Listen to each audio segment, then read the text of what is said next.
Charmaine, and my guest today is an actor and comedian who has been called the funniest black comedian in San Diego and Black America's funniest white comic. And he's here today to talk about his new movie, Meet the Blacks, starring Mike Epps. Help me welcome none other than comedian Mr. Gary Owen. Welcome to the show. Thank you. Thanks for having me. Well, you know, it's a pleasure to have you on the show. And Gary, I'm going to tell you, I'm sure you already know this because that's why you're in the business, but you are really one funny man. So I had to tell you that for myself.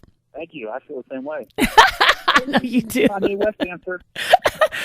I also work at another radio station, right? And we play clips, comedy clips from you throughout our sets on the show. And so I get a chance to hear you quite a bit. So that's why I was able to say that from a genuine heart. So you are pretty funny. Oh, thanks. Now, I know you're going to be coming to Northern California this Saturday. You're going to be at Cache Creek. Is it Cache or Cachet? It's Cache Creek. See, I think it sounds more sexy if it's Cachet Creek. No. They should really use that E. Oh, use the Cachet. Okay, well, you're going to be at Cache Creek this Saturday. Tell us about your show. Yeah. Meet the Blacks?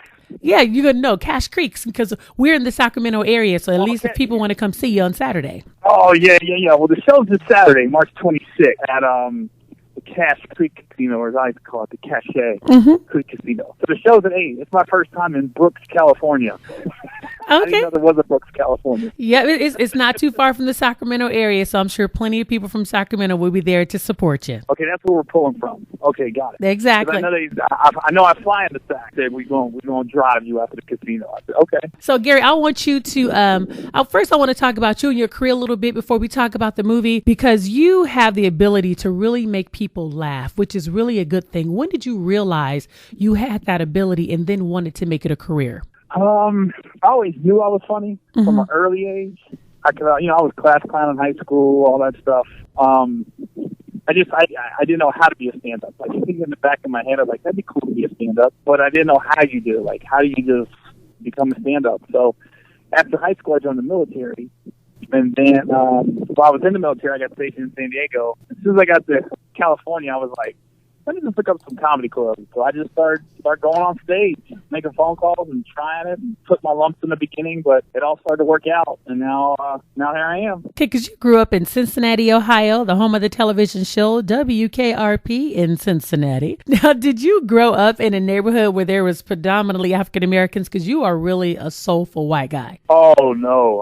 I grew up in a trailer park and, farming. I went to a farming high school. There wasn't a lot of black people at my school. Really? So the only black people I knew was the ones on BET, Donnie Simpson, Video Vibrations, Def Jam, In Living Color, and then the guy that drove the ice cream truck through the trailer park, he was black. His name was Sonny. So where did all your soul come from? I don't know. It's just, I always liked R&B music. I always liked rap music, and that's what I listened to. And you just kind of gravitate to what you can't really ask why your soul is the way it is. It just, that's what I like. Yeah. No, I mean, no, it's because it's not a bad thing. Just because you seem like an individual that really hung out with African Americans because you kind of got our swag a little bit. So that's why I was asking, because a lot of times I know people that I grew up with, because they grew up in our neighborhood, we can understand why they were able to pick up a lot of our characteristics. So I was wondering if you had maybe a lot of black friends. Yeah. But I, I always like black girls too. So I'm always going to go to where they're at. So I'd always go to black nightclubs. I was like, why are you going there? And I would literally roll solo. I'd be like a white dude, 21 years old, just rolling to a black club, be the only one there. Really? And then all the black guys are like, who'd you come here with? I'd be like, myself? What? Like that? I go, like that. Yeah, because your wife is African-American. And see, we know that African-Americans love you because even Ebony, named you one of America's favorite white comics. And, and that's an African-American magazine and also the funniest black comedian. Did you realize you had that type of impact on the African-American community? And if you did, when did you realize that? I always tell people, you don't choose your audience, they choose you. Mm-hmm. I got exposed, black people got exposed to me before anybody else as far as Comic View, and then the movies I've been in had black lead actors. So it's just that's where I got my break. That's where the country got exposed to me. You had to watch BET, or you had to watch House of Pain, or you had to go see Think Like a Man. So that's just how people got exposed to me. And so now you're in a movie called Meet the Blacks. So starring Mike Epps. I mean, there is a plethora of people in this particular movie. Tell us about the movie and the role that you play. Well, it's a loosely based parody on The Purge. I don't want to say it's like a slapstick. It's not like a scary movie. It's more like the Scream franchises, where it's scary, man. Like, there's some scary parts in it, but there's levity to it with the comedy. But you're going to be jumping out of your seats a few times in this movie. Like, even when I saw it, I was like, ooh. Ooh.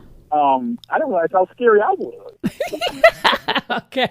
Because I'm the straight killer in this movie. I'm the lead killer. Like, my character, you don't even know his name. His name is Stranger in the character breakdown. You never know what his name is. Mm. If you've seen The Purge, in the Purge movie, there's a blonde-headed guy that knocks on the door, and he lets them know, this is The Purge, and we're coming for you. Mm. I'm the same way. I ring Mike Epps' doorbell, and I'm like, we coming for you, so just be ready.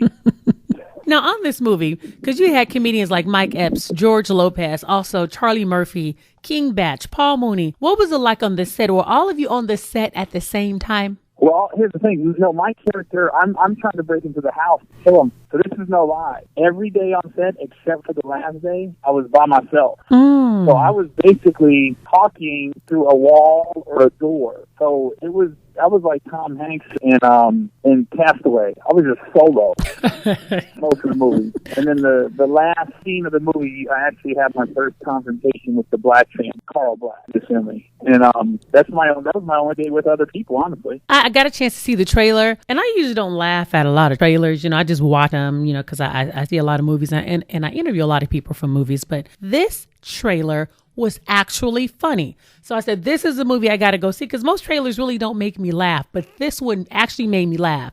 So I figured this is going to be a good movie because even the trailer made me laugh. And think about it. A lot of times you'll see the trailer and it'll have all the funny parts in the movie. Mm-hmm. This movie's rated R.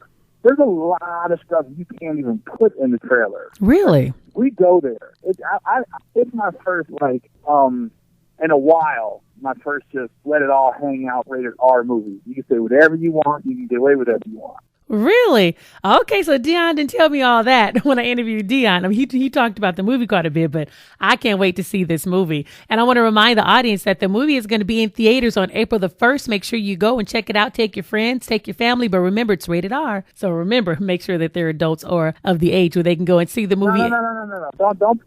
Don't do that. Don't put a disclaimer on it. Just go see it if you want to laugh. So when you say a lot of things are in it, so I want parents to be I don't want nobody getting upset saying we heard it on the Lady Charmaine live show and I took my kid. So since it's rated R, so I just want to be mindful. Nah. Okay.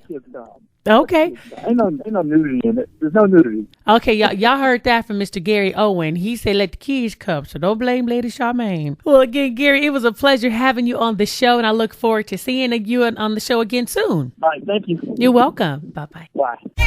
Lady Charmaine.